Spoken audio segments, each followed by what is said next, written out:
Video అంటే వాళ్ళిద్దరి మధ్యన ఆ టైంలో వీడియో తీస్తాడా? వీడు తీశాడు అనే కోపంతో ఈయనకేదో చెప్పినట్టుంది ఈ చనిపోయిన డిసీజ్డ్కి. ఉమ్, దాని మీద వాళ్ళిద్దరికి ఏదో గొడవ అయింది. వీళ్ళంతా కూడా ఒకే ప్రాంతానికి సంబంధించిన వాళ్ళు, ఆల్మోస్ట్ 30 కిలోమీటర్స్ డిస్టెన్స్లో ఉన్న ఉమ్, ఈ సంబల్ ఏరియా వాళ్ళు. సిద్ధి డిస్టిక్ అని మధ్యప్రదేశ్లో ఉంటుంది, almost border to the Bihar and UP. Um, ఆ సంబల్ ఏరియా సాకేత్ ఫ్యామిలీస్ వీళ్ళంతా, ఒకటే సర్నేమ్ కూడా ఒకటే ఉంది. దాంట్లో వీడు కోపం పెట్టుకున్నట్టున్నాడు ఏదో, దాన్ని టార్గెట్ చేశాడు. వీడు ఆల్రెడీ టార్గెట్ చేసి అలా అయితే రారని చెప్పి వీడు మళ్ళీ ఒకసారి మాట్లాడుకొని తీసుకొని వెళ్దామనే క్రమంలో మాట్లాడుకుంటే వీడు ఒప్పుకున్నాడు తీసుకొచ్చేందుకు. సమేదో మాట్లాడుకొని 12:45 ఆ టైంలో వాడు అక్కడికి అంత నైట్లో అంత లోన్లీ ప్లేస్కి తీసుకెళ్లారు. దేంట్లో? ఆటో మాట్లాడుకొని వచ్చారు వీళ్ళు. ఉహుం, మనకు అక్కడ లక్కీలో ఏంటంటే ఈ మధ్య మనం సీసీ కెమెరాస్ మీద వర్క్ బాగానే జరుగుతుంది. అక్కడ ఎదురుగానే ఆదిత్య హౌసింగ్ కోఆపరేటివ్ సొసైటీ ఉంటుంది. దానికి ఎంట్రీకి ఉన్న కెమెరాస్లలో క్లియర్గా వీళ్ళు ఒక ఆటోలో వచ్చి దిగి ఉమ్. కాసేపు చేసి వెళ్తున్నట్టుగా ఉంది. కాబట్టి 12:45కి అమ్మాయిని తీసుకుని ఆటోలో వచ్చాడు. 12:45కి వచ్చాడు. 12:45కి వీళ్ళందరూ కలిసే వెళ్ళారు ఆటోలో. అంటే లోపలికి, సెక్లూడెడ్ లోపలికి ఇంటీరియర్ ప్లేస్కి. అక్కడ నుంచి జనరల్గా అయితే ఆ ప్లేసు ఎవరు పోరు అక్కడికి ఆ చీకట్లో. ఆ మెయిన్ రోడ్లో కాస్త అటు ఇటు చూసి ఎవడు చూడట్లేదని ఆపుకొని దిగి 5 లోపలికి వెళ్ళారు. ఫస్ట్ వీళ్ళు ఇద్దరు వెళ్ళారు, వెంటనే వీళ్ళని 3 వెళ్ళారు. మాకు తెలుస్తుంది ఇప్పుడు వచ్చిన, ఇంకా వాళ్ళు రాలేదు, ఇంకా స్టిల్ మధ్యప్రదేశ్లో ఉన్నారు. అంటే ఎంటర్ కావడంతో ఒక 5 మినిట్స్లోనే వీడు ఫస్ట్ వాడిని అంకిత్ని చాక్తోటి కొట్టారు. ఆ పెనుగులాటలో ఆ బోల్డర్ తోటి చంపేసినట్టు తెలిసింది. తర్వాత మళ్ళీ ఒక 10 మినిట్స్లోనే అక్కడ నుంచి వీళ్ళు ఇక్కడికి వచ్చి ఈ అమ్మాయి సెక్స్ కోసం పక్కకు తీసుకెళ్లారు, ఆ అమ్మాయిని కొట్టేశారు అని ఇప్పటికున్న ఇన్ఫర్మేషన్.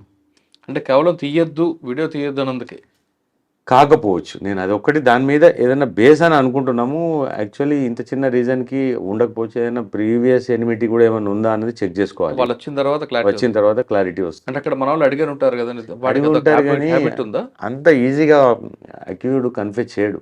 రీజన్ అంత ఈజీగా మనం అడగగానే చెప్పడు వాడు. అవును, ఏదో చెప్తుంటాడు. కొంత టిపికల్గానే అనిపించింది ఈ చిన్న రీజన్కి. కస్టడీ తీసుకున్న తర్వాత మీకు క్లారిటీ వస్తుంది. మళ్ళీ కస్టడీ తీసుకుని మేము ఇక్కడ మన ప్రాంతానికి వస్తే తప్ప విన్నారు కదా, అవును, ఇక్కడికి వస్తే వింటారు. సార్ టాస్క్ ఫోర్స్ తర్వాత ఎక్కడికి వచ్చారు మీరు? టాస్క్ ఫోర్స్లో నుంచి ప్రమోషన్ వచ్చిందండి. ప్రమోషన్ వచ్చిన తర్వాత నేను అప్పుడు సిటీ వాతావరణం అంతా అప్పుడు తెలంగాణ మూమెంట్ విస్తృతంగా నడుస్తుంది. 2010 ఆ టైంలో బాగానే ఉంది మూమెంట్. అప్పుడు లూప్ లైన్ కావాలని అనుకుని నేను పీటీసీ అంబర్పేట్కి వెళ్ళాను, ఓకే, ట్రైనింగ్ కాలేజీకి వెళ్ళాను. అక్కడ ఒక టర్మ్ పనిచేశాను, ఒక sub inspectors ASI to SI. అప్పుడు 6 మంత్స్ ట్రైనింగ్ ఉండేది. ఒక బ్యాచ్ ట్రైనింగ్ అయ్యేంత మటుకు అక్కడ ఉండి పీటీసీ అంబర్పేటలో పనిచేసాం. ఒక బ్యాచ్కి ట్రైనింగ్ ఇచ్చిన సాటిస్ఫాక్షన్, ఎస్ఐస్ ట్రైనింగ్ ఇచ్చాం. తర్వాత అక్కడ నుంచి మళ్ళీ హైదరాబాద్ సిటీ బ్యాక్ వచ్చాం. ఆ సిటీ బ్యాక్ వచ్చినప్పుడు అడిగారు నన్ను వేరే ఇంకా జోన్కు, సైబరాబాద్ అప్పుడు వెళ్తామంటే సైబరాబాద్ అంటే మాది కాదు అని అన్నట్టు ఉండేది. మా జోను, మా mother zone is only Hyderabad city అని. లేదు సార్, నేను only I will back to mother parental zone, నేను వెళ్తాను అని మళ్ళీ హైదరాబాద్ సిటీకి ఏరుకోరి అప్పుడు మళ్ళీ సిటీ బ్యాక్ వచ్చాను. అప్పుడు యాక్చువల్గా నాకు కొంత వేరే ఒక important police station in Cyberabad ఉండేది, పోతారా అని అడిగారు. కానీ నేను సిటీ వదిలి రావడం అప్పుడు ఇష్టం లేకుండా సిటీకి వెళ్తే అప్పుడు AK Khan sir commissioner. AK Khan సార్కి రిక్వెస్ట్ చేస్తే నాకు సికింద్రాబాద్ పోస్టింగే కావాలి అని అంటే, మళ్ళీ సేమ్ యాజ్ ఇట్ ఈస్ ఇంటికి దగ్గర అని అంటే, మరి ట్రాఫిక్ ఉంది చేస్తారా అని అడిగారు. ట్రాఫిక్ ఉంది చేస్తారంటే చేస్తాను సార్ అని మహంకాళి ట్రాఫిక్ వెళ్ళాను. ట్రాఫిక్ మీద కొంత సెకండ్ గ్రేడ్ అభిప్రాయం ఉండే నాకు కూడా. కానీ my tenure in the traffic for almost 3 years in Mahankali, that is Secunderabad railway station area, immense satisfaction. ఎలా చేసాం నిజంగా. అది ట్రాఫిక్ని మనము ప్రాపర్గా రన్ చేయగలిగి, మనము proper implementation of the motor vehicle act or the ఈ ఫుట్ పాస్ ఎంక్రోచ్మెంట్స్ ఇవన్నీ చేయగలిగితే సాటిస్ఫాక్షన్ ఉంటుంది. ఎక్కువగా మీకు Secunderabad railway station, Secunderabad Gopalapuram police station, Gopalapuram police తర్వాత స్టేషన్, ఒలిఫెంట్ బ్రిడ్జ్, ఇటు మోండా మార్కెట్. మొండా ఇది మార్కెట్ పెద్ద మీకు పెయిన్ కదండి. పెద్ద పెయిన్. ఆర్పి రోడ్, ఆర్పి రోడ్, తర్వాత ఎంజీ రోడ్ కనెక్షన్. ఇక్కడ వాటికన్నా ఇది ఎక్కువ కనిపిస్తుంటది కదా. ప్యారడైజ్ ఇవంతా కాదు, main traffic flow Secunderabad to Hyderabad all goes and travels from the MG and RP road, SD road. ఈ మూడు రోడ్లను మనం రన్ చేయగలిగితే అంటే ప్రాపర్గా ఎక్కడ దాన్ని స్టక్ చేయకుండా తీసుకోవడం చాలా కష్టం. అంటే నేను చిన్న ఒక ఫీట్ జాగా మాకు రోడ్కు దొరికితే దాంట్లో రన్ చేయగలుగుతామని ఆలోచించేవాళ్ళం. ఫీటు 2 ఫీట్లు గొడవ చేసుకొని దాన్ని ట్రాఫిక్ కోసం సెక్యూర్ చేసిన ప్లేసెస్ ఉన్నాయి. సార్ ప్యారడైజ్ నుంచి ట్యాంక్ బండ్ వరకు తీసుకుంటే ట్రాఫిక్ ఎన్ని కిలోమీటర్స్ పెంచారు మీరు స్పీడ్ అండి? అంటే స్పీడ్ పెంచడం కనంటే ఆగుంటే అయితే నడిపించాం. స్పీడ్ పెంచాం అనకంటే ఆగుంటే అయితే జామ్ లేకుండా ఎట్టి పరిస్థితుల్లో. ఎందుకంటే ఒక సిగ్నల్ నుంచి ఇంకో సిగ్నల్, అప్పుడు యూటర్న్స్ లేవు, కంపల్సరీ సిగ్నల్ ఉండేది. ఇప్పుడు మేము గాస్మండి సిగ్నల్, బాటా సిగ్నల్, తర్వాత బైబిల్ హౌస్ సిగ్నల్, తర్వాత ప్యాట్నీ సిగ్నల్, ఎస్బిహెచ్ సిగ్నల్, ఈ 1.5-2 కిలోమీటర్స్ లోపల 5 సిగ్నల్స్ ఉండేవి. కానీ ఫ్లో కూడా, ట్రాఫిక్ ఫ్లో కూడా విపరీతంగా ఉండేది. అదంతా మార్కెట్ ఏరియా. ఒకటే కాకుండా మీకు ఒలిఫెంట్ బ్రిడ్జ్ దగ్గర కూడా పెద్ద ప్రాబ్లం, అక్కడ కూడా చాలా ప్రాబ్లం పడిందంటే, వర్షం పడదంటే అక్కడ ప్రాబ్లం అయ్యేది. అంటే మేము గోపాల్పురము పక్కన మహంకాళి, తర్వాత ఇటు బేగంపేట్ అండ్ మారేడ్పల్లి, అంతా కోఆర్డినేటెడ్ వర్క్ నడిచేదండి ట్రాఫిక్లో. అప్పుడు అడిషనల్ సిపి ఆనంద్ సార్ ఉండేది, సివి ఆనంద్ గారు. ఇక సివి ఆనంద్ సార్కి అయితే మాకు మొత్తం అంత సిటీ వాళ్ళమే కాబట్టి, ఇక్కడ వాళ్ళం కాబట్టి మొత్తం కాస్త అవగాహన ఉన్న ఏరియాస్ కాబట్టి బాగా ట్రాఫిక్లో చాలా, అంటే సారు కూడా టఫ్గా ఉండేవాడు, సపోర్టింగ్ ఉండేవాడు మాకు కూడా. సార్ ఆ టైంలో పబ్లిక్ ట్రాఫిక్ సెన్స్ ఉంది అనుకుంటారా? తక్కువ అండి, ట్రాఫిక్ సెన్స్ ఉండదు. కానీ కొంత అంటే మనము గట్టిగా పనిచేస్తే ఈ చాలన్లు జోలికి పోకుండా, అంటే అది అవసరమే, అది లేదు ట్రాఫిక్ ఇంప్లిమెంటేషన్. ఎక్కువ ఎన్ఫోర్స్మెంట్కి ఇచ్చేవారా, ఎడ్యుకేషన్కి ఇచ్చేవారా? నేను తక్కువ అండి, నేను పర్టికులర్గా ఎన్ఫోర్స్మెంట్కి తక్కువ వాల్యూ ఇచ్చేవాడిని, నడిపించేవాళ్ళము. కానీ చేసే 10 కేసులైనా టఫ్గా చేసేవాళ్ళు, ఎదుటోడు ఎవడైనా ఉండే. ఎడ్యుకేషన్ చేసేవాళ్ళు, ఎడ్యుకేషన్ తర్వాత ఇంప్లిమెంటేషన్ కూడా. ఎడ్యుకేషన్ కంటే ఇంప్లిమెంటేషన్, ఎంబీ యాక్ట్ కూడా చాలా మంది చిన్న చూపు. ట్రాఫిక్ అనగానే ఏముందిలే ట్రాఫిక్ ఆఫీసర్ కదా, ట్రాఫిక్ ఇన్స్పెక్టర్ అనగానే వాడికి ఏమి పవర్స్ లేవనుకుంటారు. On par with all the L and O ఆఫీసర్కి ఏం పవర్ ఉంటుందో వీడికి అదే పవర్ ఉంటుంది. సార్ ట్రాఫిక్లో మీరు ఉదయం నుంచి పనిచేస్తారు, 8 hours డ్యూటీ, కానీ మీ వాళ్ళందరూ 12 గంటలు పనిచేసే రోజులు కూడా ఉంటాయి. లాస్ట్ మూమెంట్లో వాడు వచ్చి ఏదో మాట్లాడి ఇరిటేషన్తో చాలా ఇరిటేషన్. అది ఎంత ఆ పేషెన్స్ ఎలా తీసుకొస్తారు? పేషెన్స్ బండి ఆపగానే మీ పేరు అడుగుతాడు, అన్ని రకరకాలు ఉంటాయి కదా. పేరు అడుగుతారు, అన్ని అడుగుతారు. మన ఉద్యోగం మార్నింగ్ సెక్షన్ లో అంటే కొంచెం ఎనర్జీ ఉంటుంది, అది క్రమేపీ తగ్గుతుంటే అన్నట్టు కరెక్ట్. ఖచ్చితంగా అందరు ఆఫీసర్లకు అక్కడ బీపీలు షుగర్లు వచ్చేస్తాయి ట్రాఫిక్ లో గిట్ట. ఒకవేళ దిల్తో పనిచేస్తాం, మనం కూడా క్యాజువల్గా పనిచేస్తే ఏముండదు, కానీ దిల్ మీద పనిచేస్తే చాలా ఇరిటేషన్ ఉంటుంది. ఎందుకంటే లా అండ్ ఆర్డర్లో మేము కూర్చొని ఉంటాం, వచ్చినోడు నిలబడి మాట్లాడు. సపోజ్ వచ్చినోడు మన ప్లేస్కి వచ్చి మాట్లాడతారు కాబట్టి వాడు కంట్రోల్ ఉంటాడు. ట్రాఫిక్లో మేము వాని ప్లేస్కి వెళ్తాం, రోడ్డు మీద కూర్చుంటాడు, బండి మీద వాడు కూర్చుంటాడు, మేము రోడ్డు మీద మేము నిలబడి ఉంటాం కాబట్టి వానికి మనం చాలా చిన్న చూపు కనబడు. వాడు చాలా ఎక్కువ మాట్లాడతాడు.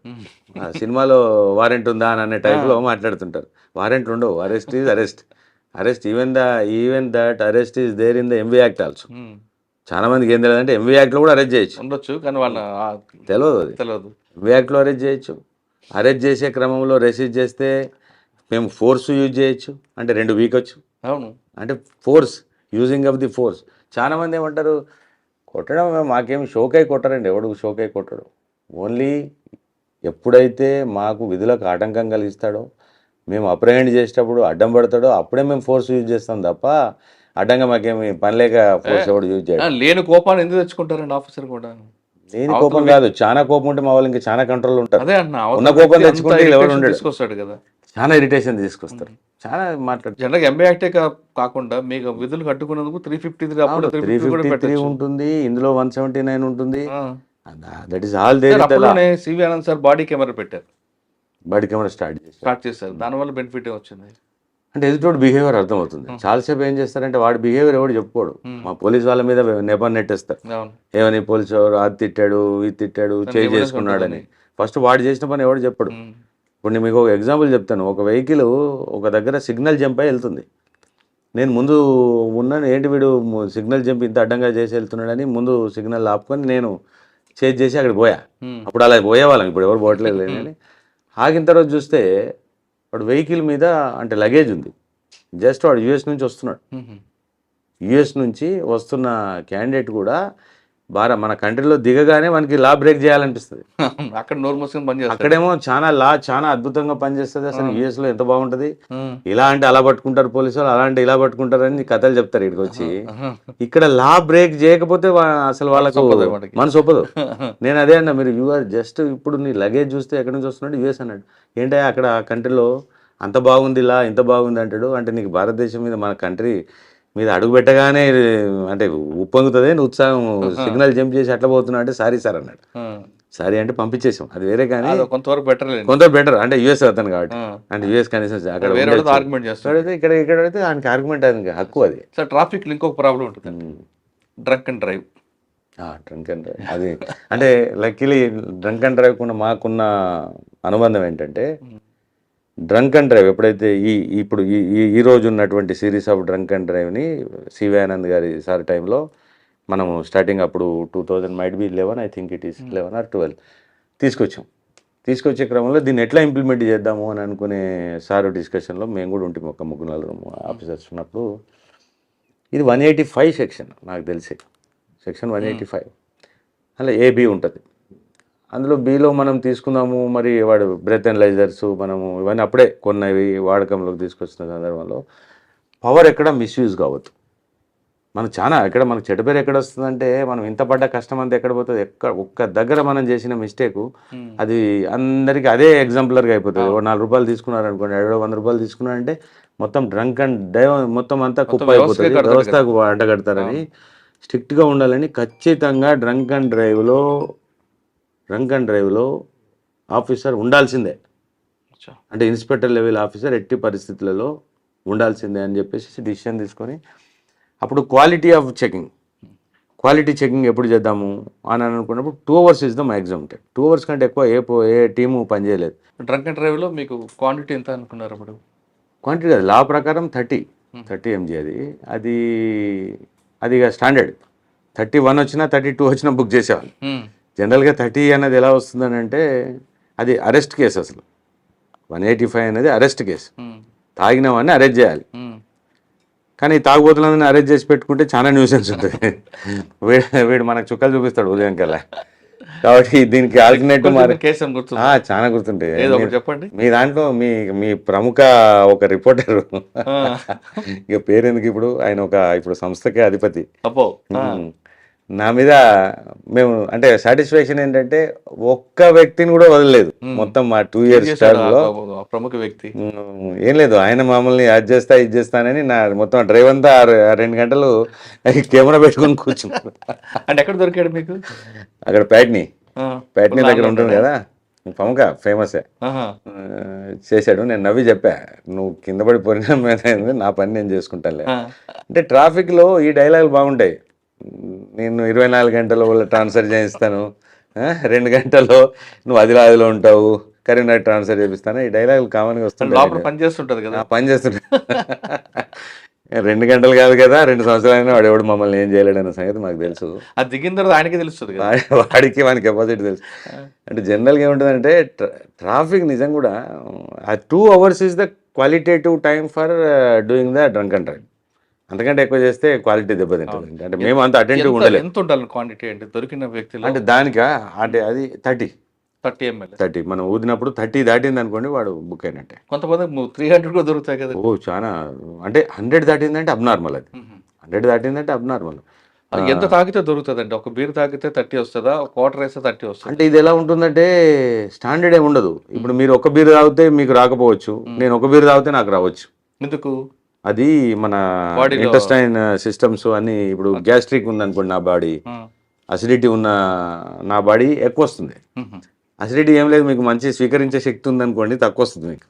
కొంతమంది ఆర్గ్యూ చేస్తుంటారు కదా, ఒక బీర్ తాగాను, అది డిఫరెంట్ అవుతుంది. ఇప్పుడు ఒక బీర్ ఒకరికి రావచ్చు, ఒకరికి రాకపోవచ్చు.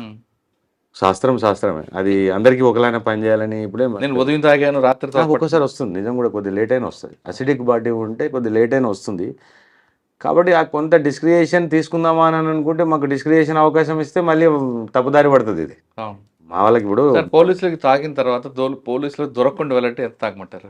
జనరల్గా 1.5 పెగ్ అయితే రాదండి. వన్ పెగ్ రాదు. అంటే 1 పెగ్ మీన్స్ 60 mg వరకు రాదు జనరల్ బాడీ. అంటే రాదు అంటే ఏదో సైంటిఫిక్గా చెప్పినట్టు కాదు. రాదు అంటే మళ్ళీ అదే సేమ్ ఇంకొక బాడీకి వస్తుంది. అదే జనరల్గా అయితే ఈ 2 పెగ్స్ దాటిన వాళ్ళు ఖచ్చితంగా వస్తుంది. బీర్ తాగితే బీర్ ఇంకెక్కువ వస్తుంది.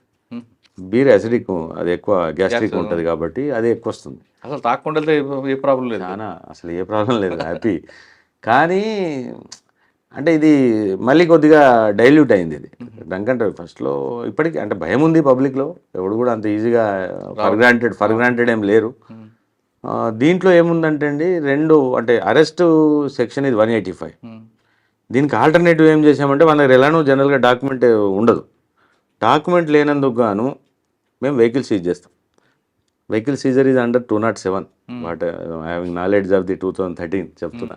అప్పుడు ఐపీసీ అదే ఎంవీ యాక్ట్. ఇప్పుడు కూడా అదే ఎంవీ యాక్ట్. అప్పుడు ఉన్నది ఏంటి, 207లో సీజర్ చేసేవాళ్ళం. సీజర్ చేసినప్పుడు ఏమైందంటే, సీజర్కి 4 నిబంధనలు ఉంటాయి. అంటే వయలేషన్ ఆఫ్ సెక్షన్ 3, 4, 39 అండ్ 192 ఇవి కొన్ని సెక్షన్స్ ఉంటాయి.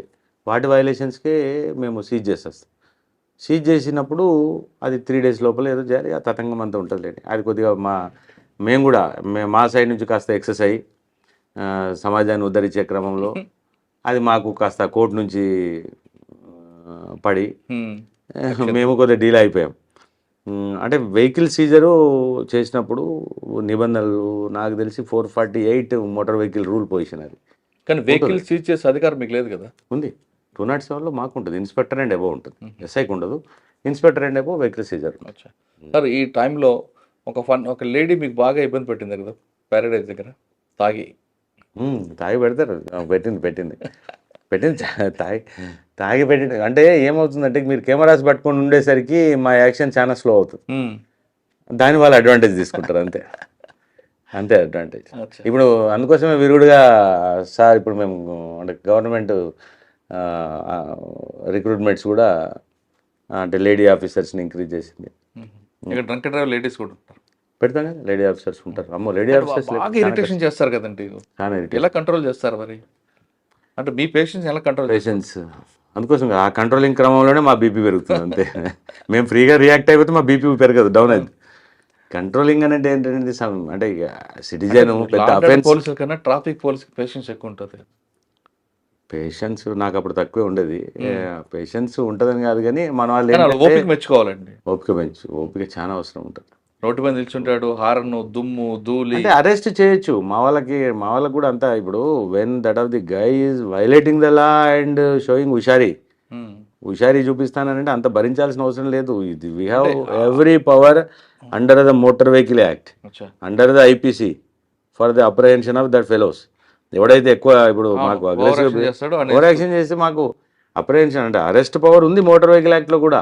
అంటే అంతవరకు ఓకే, కానీ నేను అంటుంది ఏంటంటే, వాళ్ళకి హెల్త్ ఇష్యూస్లో అన్నీ చాలా వస్తాయి ట్రాఫిక్. అవును, వస్తాయి.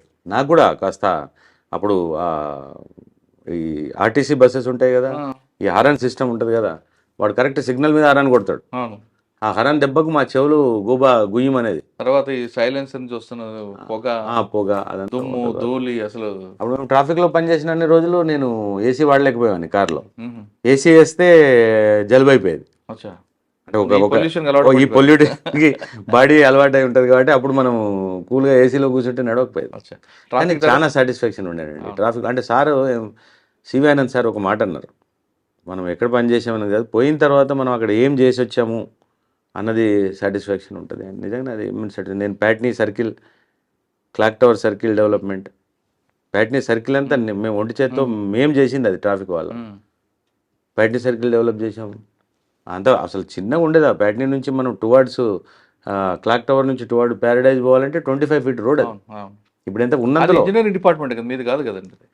మా దాంట్లో ఇంజనీరింగ్ ఉంటుంది. మేము ఉండి నిలబడి పీకిచ్చాం. అప్పుడు ఇలానే మీరు అన్న డైలాగే సేమ్. జిహెచ్ఎంసీ ఎవరి రోడ్ అది? జిహెచ్ఎంసీ ఎవరైతే రోడ్ మనకి ఇస్తుందో ఆ road pertains to the nothing but traffic. Traffic officer వాడి రోడ్లుగా నా రోడ్ అని ఫీల్ అయితే కదా నాకు దాని మీద అధికారం వచ్చేది. అవును. ఒక అక్కడ ఇప్పుడు చందన బ్రదర్స్ అని అప్పుడు ఉంది. అది ఉంది కదా, అది అవును.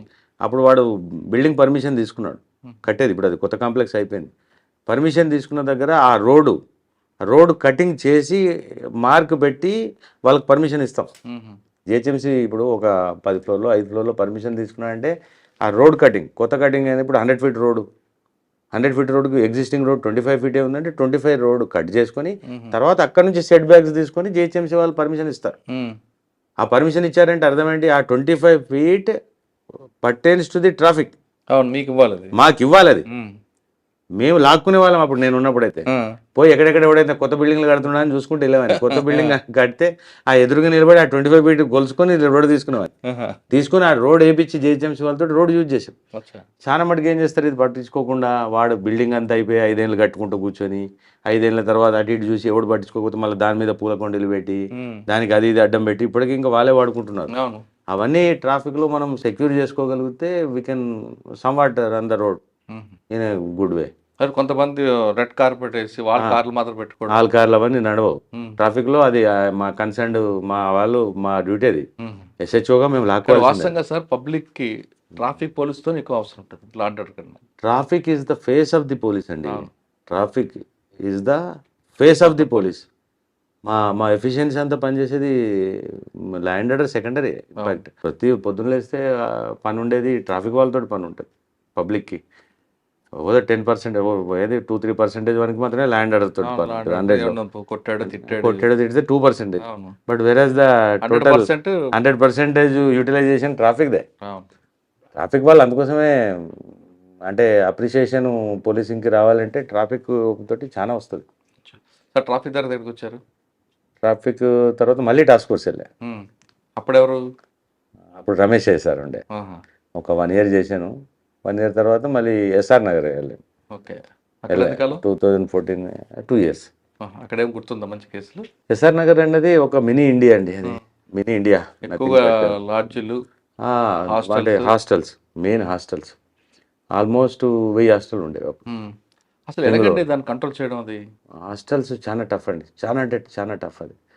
అది 1000 మంది ఎవడో వస్తాడు, ఎవడో పోతా ఉంటాడు. దానికోసము ఉన్నంతలో ఏదో అప్పుడు మీటింగ్లు పెట్టి వాళ్ళకి ఏదో సీసీ కెమెరాస్ పెట్టి రికార్డ్స్ పెట్టి ఆధార్ కార్డులు తీసుకోవాలని ఏదైనా తిప్పలు పడేది. కానీ ఆ ఫ్లోటింగ్ పాపులేషనే ఒక అరౌండ్ 50,000 నుంచి 70,000 ఉండేది స్టూడెంట్స్. అక్కడ January 1 ఉంటుంది అద్భుతంగా. December 31 నైట్ పిల్లలంతా రోడ్ల మీదకి వస్తారు. హారిబుల్ ఉంటుంది అక్కడ. అది మినీ ఇండియా నిజంగా కూడా. ఎస్ఆర్ నగర్ అంటే నాకు తెలిసి అప్పుడు ఎస్ఆర్ నగర్ హైయెస్ట్ పాపులేషన్ ఉన్నటువంటి యునైటెడ్ ఆంధ్ర పోలీస్ స్టేషన్. అది కానీ క్రైమ్ రేట్ కూడా ఫస్ట్ అదే కదా. ఫస్ట్ అదే ఉంటుంది. మధ్యలో తగ్గింది కానీ అది ఆల్మోస్ట్ అప్పుడు అవుట్స్కర్ట్స్ ఉండేది కాబట్టి అప్పుడు పెద్ద ఏరియా ఉండేది. ఆల్మోస్ట్ మాదాపూర్ బోర్డర్ అంటే బోరబండ అలాపూర్ సైడ్ నుంచి పెడితే ఇక్కడ గ్రీన్ పార్క్ హోటల్ వరకు అది లిమిట్. పంజాగుట్ట బోర్డర్ వరకు. పంజాగుట్ట చాలా పెద్ద పోలీస్ స్టేషన్. అప్పుడే 4 లక్షల చిల్లర పాపులేషన్ ఉండేది. నాకు అప్పుడు ఎలక్షన్స్ నేను చేశాను అక్కడ 300 బూత్లు, 300 బూత్స్. ఇప్పుడు నార్సింగి నా డివిజన్ అంతా కలిపితే 200 లేవు, 200 బూత్స్ లేవు. అప్పుడు ఓన్లీ ఒక పోలీస్ స్టేషన్ 300 బూత్లు ఉన్న పోలీస్ స్టేషన్. అంటే 2 సంవత్సరాలు కంప్లీట్ చేశారు అక్కడ? చేయలేదు, చాలా కష్టంగా చేశాను. అంటే నేను విల్ఫుల్గా అక్కడ నుంచి వెళ్ళిపోదామని చాలా ట్రై చేశాను. అంటే ఎందుకు వర్క్ లోడ్ ఎక్కువ? వర్క్ లోడ్ కాదు, ఎందుకో నాకు నచ్చలేదు. నేను వెళ్ళిపోదామని అనుకున్నా. లూప్ లైన్కి సాధారణంగా ఎస్ఆర్ నగర్ పోలీస్ అంటే అందరు చాలా కోరి పోతారు, బాగా కవర్లు వస్తాయి అనుకుంటారు. పోయారు. కానీ నాకెందుకో మొదటి నుంచి అది నాకు అప్పుడు అనురాగ్ శర్మ సార్ నాకు ఎస్ఆర్ నగర్ పోస్టింగ్ ఇచ్చారు. నేను సార్కి ఇమీడియట్గా 2వ రోజు పోయి అడిగా, సార్ నాకు చిన్న పోలీస్ స్టేషన్ ఏదైనా మాంకాలి ఆ మార్కెట్ లాంటి చిన్న పోలీస్ స్టేషన్ ఇవ్వండి, అది చాలా పెద్ద పోలీస్ స్టేషన్ సార్ అని అంటే, లేదురా నువ్వు అక్కడికి వెళ్ళి అక్కడే పని చేయన్నాడు. అప్పుడు ఆఫీసర్లు ఒకసారి పోస్టింగ్ ఇస్తే వెనకకి తగ్గేవాళ్ళు కాదు. ఇంకా తప్పదనుకుని వచ్చి చేశాను. తర్వాత అప్పుడు మళ్ళీ మహేందర్ రెడ్డి సార్ వచ్చినాక మళ్ళీ వేరే లెవెల్లో ట్రై చేశాను. నేను ఎస్ఆర్ నగర్ నుంచి వెళ్ళిపోవాలి లూప్ లైన్కి. జిహెచ్ఎంసీ విజిలెన్స్ కోసం అని విజిలెన్స్ చేయించుకున్నాను నేను. అప్పుడు అక్కడ నా సీనియర్ సత్యనారాయణ సార్ అప్పుడు జిహెచ్ఎంసీ విజిలెన్స్లో చేశారు. మంచి మిత్రుడు కాబట్టి అప్పుడప్పుడు వెళ్ళేవాడిని. కంఫర్ట్ అనిపించింది. అది చాంబర్ గట్రా బాగానే ఉండేది. ఇదేదో బెటర్ ఉన్నట్టుంది విజిలెన్స్, ఈ ల్యాండ్ ఆర్డర్ ఎక్కడ అని చెప్పేసి వెళ్ళిపోదామని చాలా ట్రై చేయాల్సి వచ్చింది. పోయేందుకు నేను పోస్టింగ్ కోసం కాదు, ఎస్ఆర్ నగర్ నుంచి నెట్ పడాలి. బయటపడాలి అని అంటే ఒక 1 ఇయర్ సీరియస్గా ఎఫర్ట్ చేస్తే తప్ప మహేందర్ రెడ్డి సార్ నన్ను వదలలేదు. సార్ ఆఖరికి కోపం చేసి తిట్టి, నీకు చాలా ఎక్కువ అలవాటు అయిపోయింది లూప్ లైన్, ఎప్పుడు నువ్వంటే లూప్ లైన్ అంటున్నావు అని చెప్పేసి, లేదు సార్ కంపల్సరీ నేను పోతాను సార్ అని గొడవ చేసుకుని బయటపడ్డా. ఎస్ఆర్ నగర్ కూడా పెద్ద పోలీస్ స్టేషను, అన్ని మతాలు అక్కడ ఏముంది, మినీ ఇండియా అన్నారు మినీ ఇండియా. సిక్ కమ్యూనిటీ పెద్దగా ఉంటుంది. లోకల్ తెలంగాణైట్స్, ఆంధ్ర, ముస్లిమ్స్, సుల్తాన్ నగర్, ఎర్రగడ్డ అదంతా ముస్లిమ్స్. చాలా పెద్ద అన్ని బాగుంటాయి కానీ అక్కడ ఒకటే హాస్టల్ నుంచి డబ్బులు వస్తాయి అనేది ఎక్కువ వెళ్తుంటారు చాలా మంది. డబ్బులు వస్తాయి సార్, డబ్బులు తీసుకోవాలనుకున్నాడు ఎక్కడైనా వస్తాయి. మీకు ఇంకొకటి చెప్తున్నాను, పోలీసులో ఫ్యాక్టర్, తీసుకోను అన్నోడికి ఎక్కడ రాదు. చాతగానోడికి అంటే అంటారు చూడండి, ఆడు ఏడున్నా ఇప్పుడు తైలంబు తీయవచ్చు అనే టైపులో వాడు తీయాలనుకున్నాడు ఎక్కడైనా చేసి, కమాటిపుర కాలపత్తాలు కూడా సంపాదించిన వాళ్ళు ఉంటారు. కాస్త ఏమంటారు, షాన్కి వాల్యూ ఇస్తే రాదు, ఎక్కడ ఉన్నా రాదు. వాల్యూ ఎక్కువ, హ్యూమన్ వాల్యూస్, మనం పనిచేసిపోయిన దగ్గర మనకున్న విలువ ఏంటి అనే దాన్ని బట్టి ఆధారపడి ఉంటుంది. ఎస్ఆర్ నగర్ తర్వాత అంటే ఎస్ఆర్ నగర్ తర్వాత అదే జిహెచ్ఎంసీ విజిలెన్స్కి వచ్చాను. ఓకే, అక్కడ ఆడ ఆల్మోస్ట్ 1 year 8 months. ఆ క్రమంలో నాకు ఆ జిహెచ్ఎంసీ విజిలెన్స్ కూడా ఒక గుడ్ ఎక్స్పీరియన్స్. మంచి అంటే మున్సిపాలిటీ వాళ్ళు ఏం పని చేయరు, ఏదో అని మనం అన్ని ఎప్పుడైనా తిట్టాడు, మున్సిపాలిటీలో పని చేస్తున్నావు అని అంటారు కదా, పోలీసులో పని చేస్తున్నావు, మున్సిపాలిటీలో పని చేస్తున్నావు అంటాం. కానీ మున్సిపాలిటీ వాళ్ళు కూడా పాపం ఉదయం లేచి 4:30 నుంచి పని చేస్తారనేది అక్కడ పోయిన తర్వాత నేను చూశాను. ఈవెన్ డీసీస్, డిప్యూటీ కమిషనర్స్ కూడా 4 గంటలకు వాళ్ళు రౌండ్కి వెళ్తారు, రోడ్డు మీదకి వెళ్తారు. అక్కడ ఎంత ఫోర్స్, ఎంత అది 1000 ఫోర్స్ ఉంటుంది. ఆల్మోస్ట్ 12,000 మంది ఉదయం లేస్తేనే పారిశుద్ధ్య కార్మికులు రోడ్డు మీదకి వస్తే వాళ్ళని సూపర్వైజ్ చేసే ఎస్ఎఫ్ఏలు, వాళ్ళ మీద ఏఈలు, వాళ్ళ మీద డీసీలు చేస్తారు. కానీ అక్కడ బదనాం కారణం ఏంటంటే జిహెచ్ఎంసీలో మెయిన్గా ఈ టౌన్ ప్లానింగ్ వింగ్. ఆ టౌన్ ప్లానింగ్ వింగ్ కూడా ఏంటంటే వాళ్ళకి అక్కడ పెద్దగా మిషనరీ ఉండదు. మేము చూసాం కదా, టౌన్ ప్లానింగ్ మొత్తం జోన్కి అంతా కలిపి ఒక ఆఫీసర్ ఉంటాడు, AC, assistant commissioner of town planning. వాళ్ళు ఏంతుంటారు, 2-3 ఉంటారు. వాళ్ళు 4-5 కలిసి మొత్తం కలిపి జోన్ ఉద్ధరించడం అన్నది జస్ట్ ఇంపాసిబుల్. వాళ్ళు కూడా అక్కడ కరప్షన్ ఎందుకు అవకాశం ఎందుకు ఉంటుంది అంటే, వీడు తప్పు చేస్తాడు కాబట్టి. వీడు ఏం చేస్తాడు, వీడు ఒక ఫ్లోర్ వాడుకుని 4 ఫ్లోర్లు వేస్తుంటాడు. 60 గజాలలో 6 ఫ్లోర్లు వేస్తుంటే ఇంకేమంటాడు వీడు కూడా ఏం చేస్తాడంటే, వీళ్ళు పోయిన వాళ్ళు ఎక్కడైతే నడుస్తుందో అక్కడ నడిపిస్తారు, ఎక్కడైతే నడవదో అక్కడ నడిపారు పాపం వీళ్ళు. పోరు ఎక్కడైతే నడవదో వాళ్ళు అక్కడ రిటర్న్ వచ్చేస్తారు. అన్నిటి దగ్గర కరప్షన్ ఏమి ఉంటుంది, కరప్షన్ అన్ని దగ్గర ఏమి ఉండదు. ఆయన ఏం తీసుకుని వస్తారు అంతే, తీసుకున్న దగ్గర అమికబుల్ వేలో నడిపించుకుంటుంటారు. రియల్గా హైడ్రా అనేది చాలా అసలు రిక్వైర్డ్ టు ది హైదరాబాద్. ప్రజలకు ఒక చట్టము, టౌన్ ప్లానింగ్ యాక్ట్ ఉంది, ఒక జిహెచ్ఎంసీ అనేది మర్చిపోయారు అందరూ, మున్సిపాలిటీస్ మర్చిపోయారు. వాడు ఇంక ఉల్టా వాడు ఏడుపేముంటుందంటే, నన్ను కట్టుకొనియట్లేదు అంటాడు. వీడు తీసుకునే పర్మిషన్ ఎంత, వీడు కడుతుంది ఎంత, 50 గజాలలో 6 ఫ్లోర్లు కడుతుంటే. మా దగ్గర ఇప్పుడు ఎస్ఆర్నార్లో బాపు నగర్ అని ఉంటుంది, 50 గజాలు 5 ఫ్లోర్లు 6 ఫ్లోర్లు బిల్డింగ్లు ఉంటాయి అక్కడని. ఎంత అన్యాయం ఇది. అందులో ఏమన్నా ఫైర్ యాక్సిడెంట్ అయితే కనీసం ఎంట్రీ కూడా కొట్టలేము మన లోపలికి. సెట్ బ్యాక్ ఏముండదు కదా, ఏముండదు అందులో. 40 feet రోడ్లు అవి. 40 feet కాదు, 40 feet ఎక్కడిది, 7-8 feet ఉంటాయి. మీరు గట్టిగా మోటార్ సైకిల్ పోతుంది లోపలికి, అంతే, కారు కూడా పోదు అక్కడ. అయినా వాడు అక్కడ నా రైట్ అంటాడు, నేను 10 ఫ్లోర్లు ఉన్నా అంటాడు, 10 ఫ్లోర్లు కడతా అంటాడు. కాబట్టి HYDRAA is really required for the today's society. కానీ అది మధ్యలో కొద్దిగా మీ వాళ్ళు బాగా బదనాం చేశారు. కానీ నిజం కూడా, అంటే పేదవాళ్ళు బదనాం చేయలేదు కానీ అంటే స్టార్టింగ్ లో ఒక అనుమానం ఉంది, కానీ ప్రెసెంట్ అయితే అది హైడ్రా రియల్లీ రిక్వైర్డ్. అది నేను కూడా చెప్తున్నా, మా పోలీస్ వాళ్ళగా అయితేనే చేస్తారా హైడ్రా జాబ్. మళ్ళీ అది వేరే మీరు టౌన్ ప్లానింగ్కు మళ్ళీ వేరే అధికారులకు అప్పచెప్తే పోయా. అంటే ఎవరున్నా పోలీస్ ఆఫీసర్ తోటే పాసిబుల్ అయ్యేటటువంటి ఉద్యోగం హైడ్రా. అంటే మేము రఫ్గా చేస్తామని కాదు, అది రిక్వైర్డ్ కూడా. మీరు అదే జాబ్ చేయండి, టౌన్ ప్లానింగ్ వాళ్ళకి ఇవ్వండి, పాపం చేయలేరు, పారిపోతారు. అంటే మీ ట్రైనింగ్ వేరు అన్నీ ఉంటాయి కదా. అన్నీ ఉంటాయి, మాకు తట్టుకునే తత్వం ఉంటుంది. నిజం, ఇప్పుడు మంచి ఫోర్స్ ఇచ్చారు అక్కడ. సార్ అక్కడ నుండి విజిలెన్స్ నుంచి ప్రమోషన్ వచ్చిందా? విజిలెన్స్ నుంచి లేదు, నార్సింగ్ వచ్చానండి. ఓకే, విజిలెన్స్ నుంచి నార్సింగ్ కూడా ఎందుకు వచ్చానంటే మళ్ళీ సేమ్ రెసిడెన్స్ అప్పుడు మా అబ్బాయి ఇక్కడ సిబిఐటికి జాయిన్ అయ్యాడు. ఆయన కోసం వచ్చారా? నిజంగా అందుకోసం సిబిఐటిలో జాయిన్ అయ్యాడు. వాడికి చాలా లాంగ్ అవుతుంది. అప్పుడు ఎవరు మీకు సజ్జనార్ గారా? సాండేలే సార్, ఓకే. సందీప్ సాండేలే సార్. నర్సింగ్లో ఎంతకాలం పనిచేశారు? Almost 3 years, 2.5 years. మీరు అప్పుడు సందీప్ షాడీల గారు, తర్వాత స్టీఫెన్ రవీందర్ గారు, సజ్జనార్ సార్, సజ్జనార్ సార్, సాండేలే ముగ్గురు దగ్గర సార్, పనిచేశారు. సజ్జనార్ సార్. ఏం నేర్చుకున్నారు ముగ్గురు దగ్గర? ఏం గుర్తుండిపోయాయి మంచి కేసులు? చాలా ఉందండి. Narsingi growing area, good people, public చాలా మంచి వాళ్ళు ఇక్కడ నార్సింగి మట్టుకునే చెప్పి. కానీ ఎక్కువ ల్యాండ్ డిస్ప్యూట్స్ ఉంటే డబ్బులు వస్తాయి అంటారు కదా. ల్యాండ్ డిస్ప్యూట్స్లో డబ్బులు నేను అదే చెప్పా, కాలపత్రాలు కూడా వస్తాయి, కమాటిపురాలు కూడా వస్తాయి. డబ్బులు రావడం రాకపోవడం అనేది పాయింట్ కాదు. ఇక్కడ ఏంటంటే ల్యాండ్ డిస్ప్యూట్స్ ఉన్నాయి. అప్పటికే ఆల్మోస్ట్ రైజింగ్లో ఉండే, కానీ పొజిషన్ చేంజ్ చేయడానికి అప్పుడు ఉన్న ఆఫీసర్లు ఎవరు ఒప్పుకోలేదు. మేము కూడా టఫ్గా ఉండేది. సందీప్ సాండేలే సార్ కానీ, ఈవెన్ ఎవరైనా కానివ్వండి. అప్పుడు తర్వాత ఎవరున్నారు సార్ కదా పొజిషన్, మహేందర్ రెడ్డి సార్ అప్పుడు డీజీ ఉండేది. మహేందర్ రెడ్డి సార్ డీజీ ఉన్న రోజులు తెలుసు కదా, మానిటరింగ్ సూపర్ డూపర్ మానిటరింగ్ ఉండేది. అది ఒక రకంగా మంచిదే. పొజిషన్స్ని ఎట్టి పరిస్థితులలో మార్చేందుకు మా పాత్ర ఏముండదు, రెవెన్యూది. పొజిషన్ వేకెట్ చేయడం కూడా మీ డ్యూటీ కాదు కదా. కాదు, అందుకోసం చెప్తున్నా. మా పాత్ర ఎక్కడ మేము బదనాం అయ్యేది? మిగతా రెవెన్యూ యాంగిల్, జ్యుడిషియరీ యాంగిల్ వాళ్ళు చూసుకుంటారు. అది 10 ఏళ్ళు పడుతుందా, 20 ఏళ్ళు పడుతుందా, దాని మీద విమర్శ ఏముందా ఆ డిపార్ట్మెంట్లకు ఉంటుంది. అది మాకు సంబంధం లేని సబ్జెక్టు. ఏం సంబంధం లేకున్నా పోలీసు వాడు జిందా తిలస్మస్ లాగా కనబడతాడు పబ్లిక్కి. వాడు రెవెన్యూ మ్యాటర్ మా దగ్గరికి వస్తాడు, జ్యుడిషియరీ మ్యాటర్ మా దగ్గరికి వస్తాడు, కన్జ్యూమర్ ఫోరం మా దగ్గరికి వస్తాడు, లాస్ట్ కరెంట్ పోయిన మీ దగ్గరకు వస్తాడు. నిజంగానే వస్తాడు. ఒక దగ్గర పాము కరిస్తే మా దగ్గర తీసుకొచ్చాడు బాడీని, హాస్పిటల్ తీసుకెళ్ళే. అంటే అలా వస్తారు పబ్లిక్. అది మరి నిజంగా మన మీద ఉన్న మంచి ఇంప్రెషనా లేకపోతే మంచి ఇంప్రెషన్, లేదంటే కరెంట్ పోతే పోలీస్ అంటాడు, ఎందుకు పాము కరిస్తే పోలీస్ అంటాడు. ఇంత తిట్టుకున్నా మా మీదనే డిపెండ్ అవుతుంది. ఈవెన్ ఈ పొజిషన్స్, ఈ రెవెన్యూ చట్టాలు, ఈవెన్ జ్యుడిషియరీ, సివిల్ లాస్ అన్నిటికీ మా దగ్గరికి ఎందుకు వస్తారు? మేము 100 చెప్పినా పోడాడు. పైరవ్ చేసుకుని వస్తాడంటే మీరు చెప్తే కరెంట్ వాడు వస్తాడు కదా, అప్పుడు వస్తాడని. అదే లేదు, కరెంట్ గా డైరెక్ట్ ఫోన్ చేసుకుని తర్వాత ఇస్తా అంటాడు. తర్వాత ఈవెన్ ఈ రెవెన్యూ చట్టాలు కూడా, రెవెన్యూ చట్టాలు చాలా చాలా చాలా చాలా టిపికల్ టైప్ ఆఫ్ చట్టాలు ఉన్నాయి. 3 సంవత్సరాలు నర్సింగ్ కంప్లీట్ చేశారా? లేదు, 2 years 7 months చేశాను.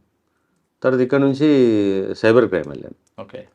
సైబర్ క్రైమ్లో కొన్ని రోజులు చేసిన తర్వాత మళ్ళీ హైదరాబాద్ సిటీ వెళ్ళాను. మళ్ళీ హైదరాబాద్ సిటీలో లూప్ లైన్ అసెంబ్లీలో కావాలని ఏరుకోరి అసెంబ్లీ పోస్టింగ్ చేయించుకొని వెళ్ళాను. అసెంబ్లీలో కాస్త రిలాక్స్ ఉంటుంది. అసెంబ్లీలో ఆల్మోస్ట్ 1 year చేశాను.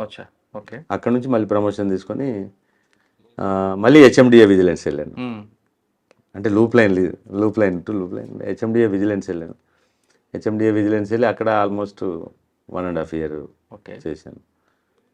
హెచ్ఎండిఏ విజిలెన్స్లో ఏం పవర్స్ ఉండేయండి అక్కడ. HMDA only for the enforcement agency, that is. అక్కడ విజిలెన్స్ పవర్స్ ఏముండవు. దాని మీద ఆ విమర్శ కూడా ఉంది. బహుశా ఇవాళ కూడా ఏదో పేపర్లో కూడా వచ్చినట్టు హెచ్ఎండిఏ. అక్కడ ఓన్లీ ఎన్ఫోర్స్మెంట్ మీన్స్ హెచ్ఎండిఏకి సంబంధించిన ల్యాండ్స్ కానీ, వాళ్ళు ఏమన్నా ఇంప్లిమెంట్ చేస్తుంటే వాళ్ళ ఆఫీసర్స్ని ప్రొటెక్ట్ చేయడం కానీ, అది మెయిన్గా హెచ్ఎండిఏ ల్యాండ్స్ చాలా ఉంటాయి, వాటి ప్రొటెక్షన్ ఉండేది. దాని మీద హెచ్ఎండిఏ కూడా మంచి, అంటే ఇన్ఫ్రాస్ట్రక్చర్ బాగుంటుంది, ఫెసిలిటీస్ ఉంటాయి. చేసాం, బాగానే చేసాం. అక్కడ నుంచి మళ్ళీ నార్సింగి డివిజన్ కొత్తగా అయింది. కొత్తగా అయితే మిత్రులు అడిగారు, మరి నువ్వు వస్తారా అని. నార్సింగి అంటే నాకు ఆల్రెడీ పాత ఎక్స్పీరియన్స్ ఉంది కాబట్టి వస్తానని చెప్పాను. మళ్ళీ బ్యాక్ ఈ first ACP for this Narsingi division. 5 నెలలు పనిచేస్తారు కదా. 5 నెలలు పనిచేసి అప్పుడు ఎలక్షన్ నిబంధన, ఎలక్షన్ కోడ్ కింద అప్పుడు ఏమన్నారంటే, అంతకు ముందు టెన్యూర్లో చేసి ఉండొద్దు ఇక్కడ. అంటే అంతకుముందు నేను ఇన్స్పెక్టర్గా ఇదే నార్సింగిలో ఎమ్మెల్యే ఎలక్షన్స్, అప్పుడు ఎంపీ ఎలక్షన్స్ చేశాను కాబట్టి ఆ నిబంధన అడ్డమవుతుందని చెప్పి తీయాల్సి వస్తుంది అని అంటే, హ్యాపీ తీయండి, నేను వెళ్ళిపోతాను, బెటర్. మళ్ళీ లూప్ లైన్ అగైన్ మన ఎలక్ట్రిసిటీ విజిలెన్స్ వెళ్ళాను.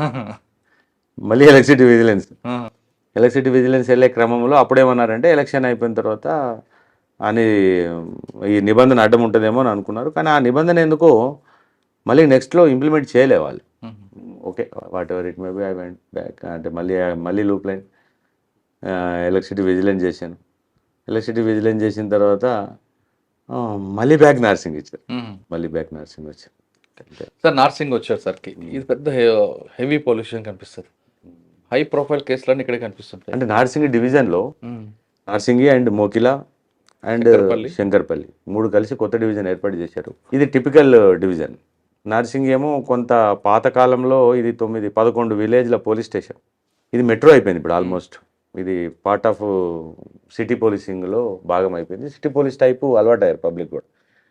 Village atmosphere city policing atmosphere చాలా డిఫరెన్స్ ఉంటుంది.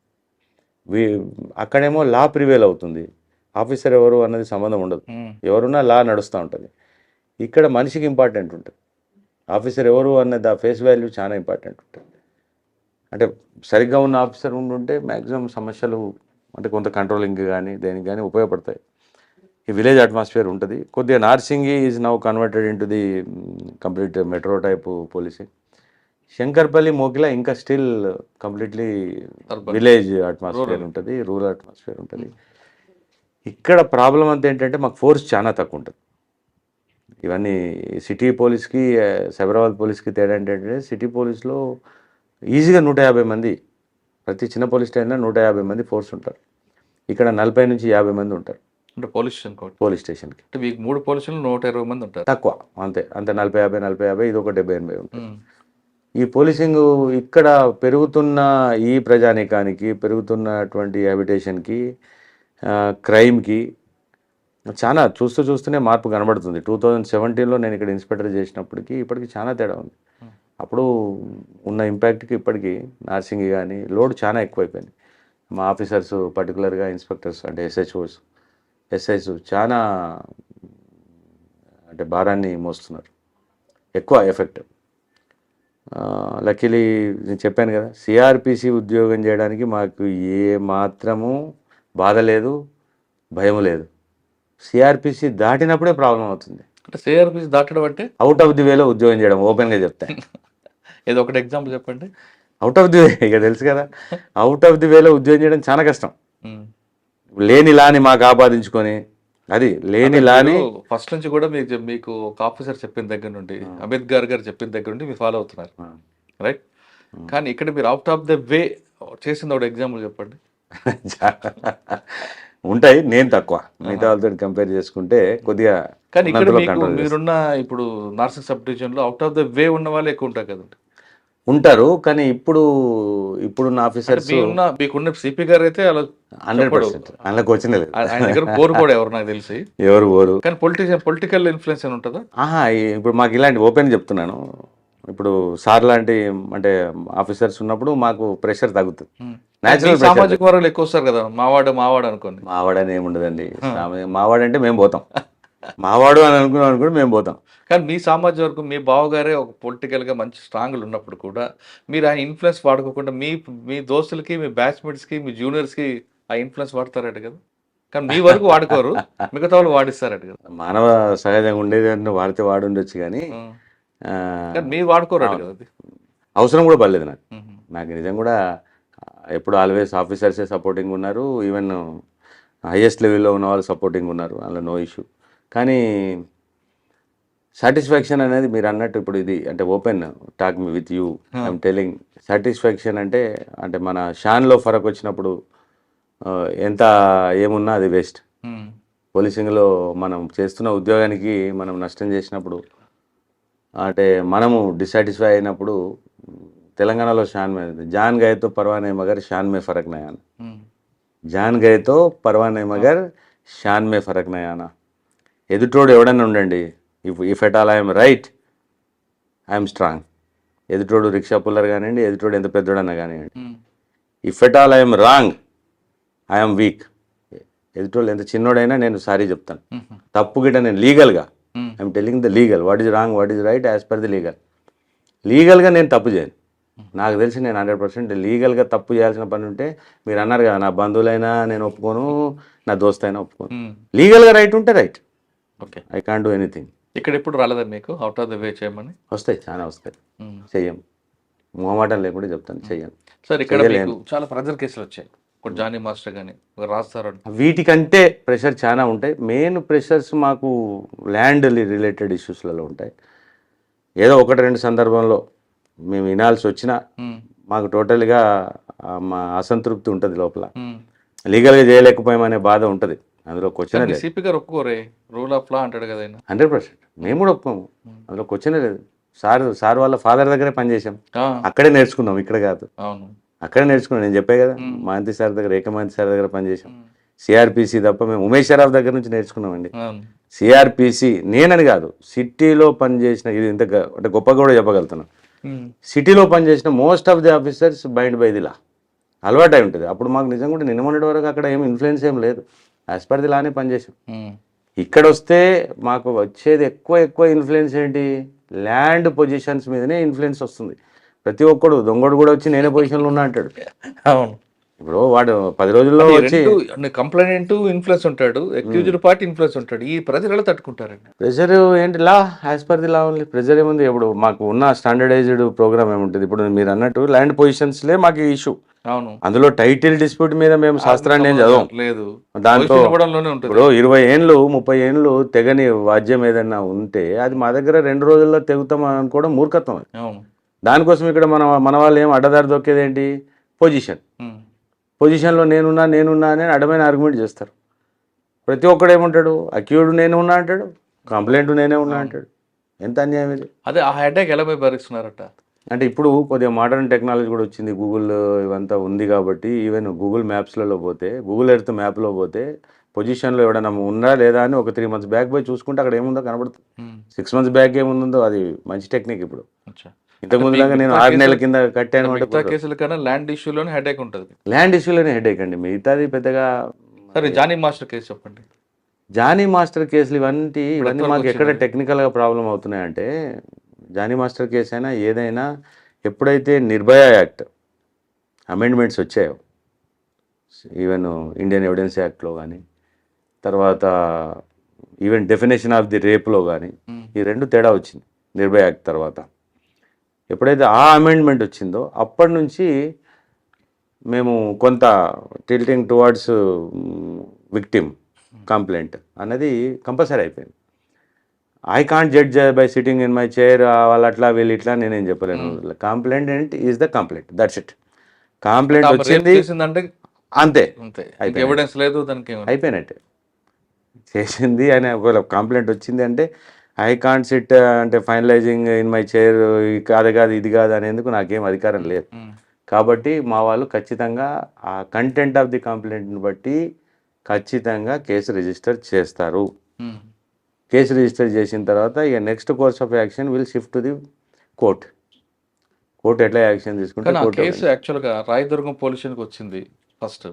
అక్కడ వారం రోజులు ఉన్న తర్వాత మీ దగ్గరకు వచ్చింది. ఫస్ట్ అక్కడ వాళ్ళు అక్కడ ఉండేవారు అనుకుని రాయదుర్గం పోలీస్ స్టేషన్లో ఉన్నప్పుడు ఎక్కడ లీక్ కానీ ఆ కేసు నార్సింగ్ పోలీస్ స్టేషన్ వచ్చిన వెంటనే బయటికి ఎలా లీక్ అయిందండి? లీక్ కాదు, అది ఎఫ్ఐఆర్ అయితే అది ఓపెన్ డాక్యుమెంట్. ఇప్పుడు మేమేమి ఏది హైడ్ చేసి అంటిల్ అన్లెస్ ఏమన్నా స్పెసిఫిక్ ఇంపార్టెన్స్ ఉంటే హైడింగ్ అని పెడతాం కదప్ప. ఆ 99.9 కేసెస్ మా దగ్గర ఓపెనే ఉంటాయి. కానీ కొన్ని కేసుల్లో ఇంపార్టెంట్ కేసు ఉంది అనుకోండి, ఎఫ్ఐఆర్ రిజిస్టర్ చేస్తే బయటికి లీక్ అవుతుందని కొన్నిట్లలో పెడతాం. అది ఆ విధంగా నేను పెట్టారా? దీన్ని పెట్టలేదు. ఇప్పుడు ఏమవుతుందంటే జానీ మాస్టర్ అనే అతను ఎవరో మాకు తెలియదు, ఆ అమ్మాయి ఎవరో తెలియదు, నిజం కూడా తెలియదు మాకు. ఎవరు జానీ మాస్టర్ ఎవరు, సినిమాలు మేము చూసి బంద్ చేసి చాలా ఏళ్ళైంది. మాలాంటి వాళ్ళకు ఏం తెలుస్తుంది? అమ్మాయి కంప్లైంట్ కంటెంట్ మీద వెళ్తాం. కంటెంట్ మీద వెళ్ళినప్పుడు అక్కడ ఇప్పుడు అది మీడియా పాయింట్ ఆఫ్ వ్యూలో ఇంపార్టెంట్ కేసేమో కానీ మా దాంట్లో రొటీన్ కేసు అది. అవును, కానీ అంతకన్నా ముందు రాజ్ తరుణ్ కేసు వచ్చింది. రాజ్ తరుణ్ కేసు కూడా నోటీస్ ఇచ్చి జానీ మాస్టర్ని అరెస్ట్ చేశారనేది ఒక వివాదం. లేదు, అది ఏం ఫస్ట్ ఏం చూస్తుంటే అందులో కేసులో ఐఓ గడే ఇమినెంట్ పవర్స్. ఐఓ ఇన్వెస్టిగేటింగ్ ఆఫీసర్కు సిఆర్పిసిలోనే ఆ అధికారాలు ఉన్నాయి. పోలీసులో 3 రకాల అధికారాలు ఉంటాయి. ఒకటి ఎంటైర్ పోలీస్ పవర్స్ అంటే constable to commissioner, and IO powers investigating officer powers. Third is the SHO station house officer powers. అంటే స్టేషన్ హౌస్ ఆఫీసర్ మీద కూడా నేను స్టేషన్ హౌస్ ఆఫీసర్, నా పైన డీసీపీ గారు స్టేషన్ హౌస్ ఆఫీసరే, సిపి గారు స్టేషన్ హౌస్, అందరం ప్రివేల్ అవుతాం. ఈ 3 పవర్స్ కింద డిఫరెన్సెస్ ఉంటాయి.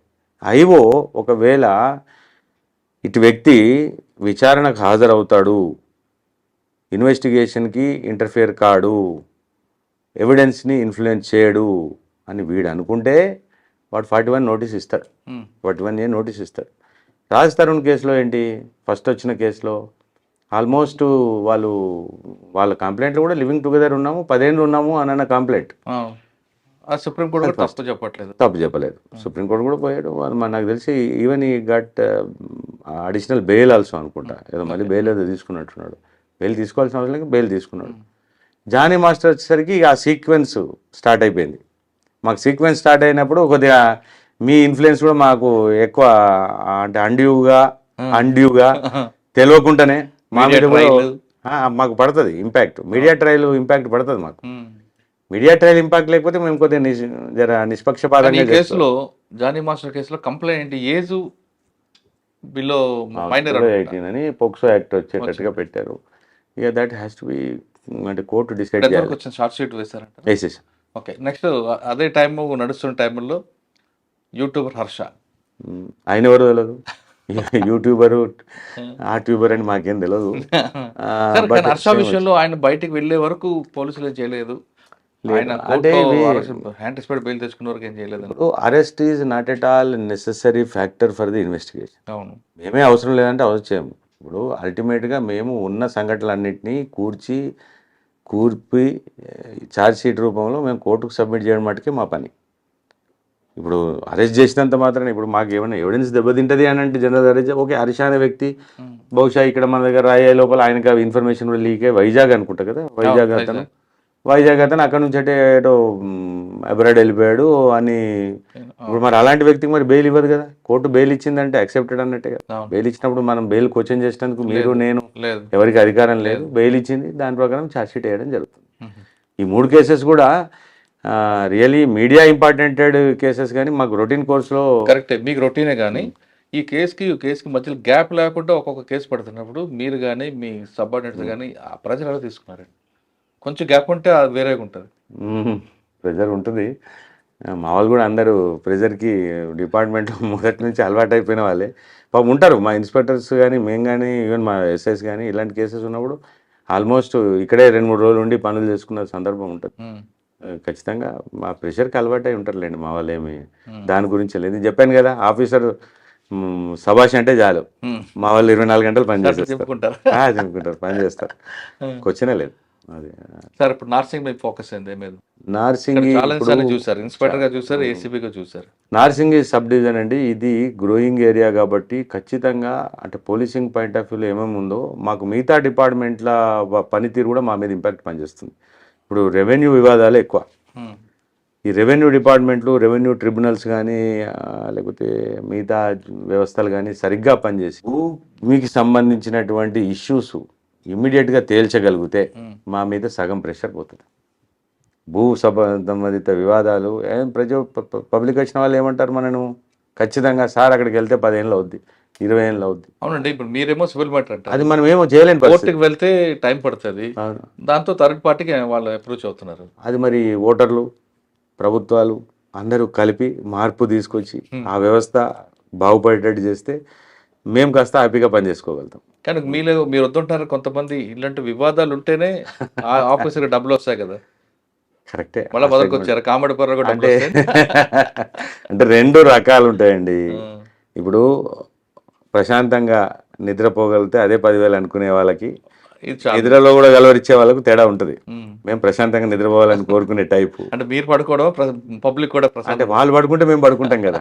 దాంట్లో మీనింగ్ ఏంటంటే వాళ్ళు ప్రశాంతంగా పడుకోగలిగితే మేము పడుకుంటాం, వాళ్ళ దాంట్లో అశాంతి ఉందనుకోండి మేము పడుకోలేము. సింపుల్లీ మాకు నిద్ర రాదు. ఇప్పుడు what that the things are going on in Shankarpally, Mokila more than the Narsingi ఇప్పుడు ప్రాబ్లమ్స్ ఆల్మోస్ట్గా ఇక్కడ కొద్ది గొప్ప అదుపులోకి వచ్చాయి, బాగానే ఉంది. Now our problem is mostly with the rural areas. అక్కడ అంత ఈజీగా లా ఇంప్లిమెంట్ చేయడం సాధ్యం కాదు. ఇప్పుడు చిన్న యాక్సిడెంట్ అయింది అనుకోండి, యాక్సిడెంట్లో రికవరీ ట్రిబ్యునల్స్ ఉంటాయనేమో, లేకపోతే కోర్టుకు పోయి కంపెన్సేషన్ వస్తుందనో ప్రజలు, పాలకులు ఎవరు అనట్లేదు. వెంటనే శవాన్ని తీసుకొచ్చి రోడ్డు మీద పెడతారు, ధర్నా అంటారు. వెంటనే అప్పటికప్పటికి అది తేల్చేయాలి. వాడిగా 10 లక్షలు 20 లక్షలు వాడిని అడుగుతారు, ఆ గోలా గాయ గతరంతా చేస్తారు. దాని మీద ఇమీడియట్గా అప్పటికల్లా సాయంత్రం కల్లా క్లోజ్ కావాలి. ఇన్స్టెంట్ జస్టిస్ కావాలి. ఇన్స్టెంట్ జస్టిస్ అనే టెండెన్సీ ఇంకా రూరల్ ఏరియాస్లో చాలా పెద్దగా ఉంది. ఇప్పుడు మాకు చాలా మా ఏరియాలో రూరల్ ఏరియాస్ పోతే యాక్సిడెంట్ అయిందంటే ఇదే ప్రాబ్లం. యాక్సిడెంట్ అయిందంటే శవాన్ని రోడ్డు మీద పెట్టాలి, వెంటనే దాన్ని సెటిల్ చేసుకోవాలి. ఈ తత్వం ఉంటే దీనికి ఏదో ఆల్టర్నేటివ్ చేసే డ్యూటీ మీద కాదు కదా. కాదు, ఆ దరిద్రానికి మేము నెత్తి మీద ఎత్తుకోవాల్సి వస్తుంది కదా. రోడ్డు మీద మేము ఉంటాం కాబట్టి మీరు అంటారు కదా అన్ని పనులు చేయాలి ఇక మేము రాను రాను డాక్టర్ ఆపరేషన్స్ కూడా మేమే చేయాల్సిన పరిస్థితి వచ్చేటట్టుంది. ఇప్పుడు సార్ అన్నారు ఒకసారి, ఏకే మహంతి సార్ అన్నారు, రోడ్డు మీద మా వాళ్ళు ట్రాఫిక్ వాళ్ళు మట్టేస్తూ రోడ్లు చేస్తుంటారు, ఆటలు ఆడిచ్చేస్తుంటారు, గేమ్స్ కండక్ట్ చేస్తూ, ఇవన్నీ మా పని కాదని చెప్పారు. అవును, మా పని మాకు పోలీసింగ్ చాలా ఉంది ఇక్కడ, మేము చేసుకోవాల్సిన పని చాలా ఉంది. అది రెవెన్యూ డిపార్ట్మెంట్ వాళ్ళది కదా, మాది కాదంటే. Sports department, revenue department, R&B department, electricity department, అన్నీ ఉన్నాయి కానీ అన్నిటికంటే ఎక్కువ అన్నీ మేమే నెత్తి మీద వేసుకొని చేయట్లేదు. సర్వాంతర్యామిలో అయ్యాము. ఇక మా వాళ్ళకి నెక్స్ట్ కొంత ఆపరేషన్లు కూడా అన్నీ నేర్పించేస్తారు, అది కూడా చేసేస్తారేమో. సార్ ఫైనల్గా చెప్పండి, ఈ డిపార్ట్మెంట్లోకి రావాలనుకునే వాళ్ళకి మీరు ఇచ్చే మెసేజ్ ఏంటి? ట్రూలీ స్పీకింగ్ చాలా టఫ్ జాబ్. ఇప్పుడున్న జనరేషన్కి ఉన్న జీతంతో పనిచేయాల్సిన పరిస్థితులు ఉంటాయి కాబట్టి బెటర్ ఆప్షన్స్, ఎందుకంటే రూరల్ ట్రాన్స్ఫర్స్ అవి ఇవన్నీ కూడా ఉంటాయి కాబట్టి బెటర్ ఆప్షన్స్ వాళ్ళకి చాలా ఉన్నాయి. కానీ అలా అని చెప్పి ఈ ఆప్షన్ ఎవరు ఎంచుకుంటారు అని అనుకుంటే రూరల్ బ్యాక్గ్రౌండ్ ఉన్న రూరల్ ఫోకే ఈ జాబ్స్కి వస్తారు. డిగ్నిఫైడ్ జాబే మనం చేసుకున్నంత. ఎప్పుడైతే నేను చెప్పాను చూడండి, when we are right we are strong, when we are wrong we are weak. This the simple principle to the all the staff. మన ఉద్యోగం మనం చేసుకున్నన్ని రోజులు, యాజ్ పర్ ది లా పనిచేసినన్ని రోజులు, అంటే CRPC whatever the BNSS, ఎవరికి భయపడాల్సిన అవసరం లేదు. మన ఉద్యోగం మనం మంచిగా గల్ల ఎగరేసుకుని చేసిపోవచ్చు. ఎప్పుడైతే మనం కక్కుర్తి పడతామో, ఎక్కడైతే మనం తప్పు చేస్తామో దాన్ని మనం ఆపాదించుకొని మిగతా వాళ్ళ మీద ఏడవడం వేస్ట్. కాబట్టి నీతి నిజాయితీగా మనము సబ్జెక్ట్ ఉండి మన పని మనం చేసుకున్నన్ని రోజులు హ్యాపీయెస్ట్ జాబు చేయొచ్చు. ఈ మధ్య ఈవెన్ ఆఫీసర్స్ రికగ్నిషన్ కూడా బాగానే ఉంది, శాలరీస్ కూడా బాగానే ఉన్నాయి. జాబ్కి రావడానికి అంటే వెనకకి తగ్గి వేరే మిగతా వాటికంటే కొద్దిగా ప్రైడ్ ఉన్న జాబ్, సాటిస్ఫాక్టరీ జాబే. కాబట్టి యూత్ పర్టికులర్ ఇప్పుడు వచ్చేవాళ్ళు కూడా చాలామంది అంత హైలీ ఎడ్యుకేటెడ్ వస్తున్నారు. కొద్దిగా quality and character is most important. Character ఉంటే అన్నీ ఉంటాయి, క్యారెక్టర్ ఉంటే అన్నీ ఉంటాయి. కాబట్టి ఆ క్యారెక్టర్ని దృష్టిలో పెట్టుకొని వస్తే జాబ్ సాటిస్ఫాక్టరీ ఉంటుంది. పబ్లిక్ సేవ చేయాలంటే the best platform police department అంటున్నారు రమణ గౌడ్ గారు. ఈ డిపార్ట్మెంట్లో కేవలం లా అండ్ ఆర్డర్ కాదు, ఏ సమస్య సామాన్యుడికి బాధ వచ్చినా ముందు తలుచుకునేది పోలీస్. అంటే దేవుడు తర్వాత ప్రయారిటీ ఇచ్చేది పోలీస్ కాబట్టి ఇందులో చాలా మంచిగా సర్వీస్ చేయొచ్చు. కానీ ఆ వచ్చిన వ్యక్తికి క్యారెక్టర్ చాలా ఇంపార్టెంట్. ఆ క్యారెక్టర్ ఉందంటే మీకు మీ కుటుంబాలకు కానీ తర్వాత కానీ అదొక ప్లాట్ఫామ్గా కంటిన్యూ అవుతుంది. ఎక్కడైతే మీరు నీతిగా నిజాయితీగా నిబద్ధతగా లేకపోతే అది ఒక మచ్చగా మాత్రం మీకు ఉండిపోతుంది అంటున్నారు రమణ గారు. ఇది ఈ వారం రమణ గారితో ఎక్స్క్లూజివ్ ఇంటర్వ్యూ. వచ్చే వారం మరో గెస్ట్తో మళ్ళీ కలుద్దాం. అంతవరకు నమస్తే. Thank you sir. Thank you very much. Thank you.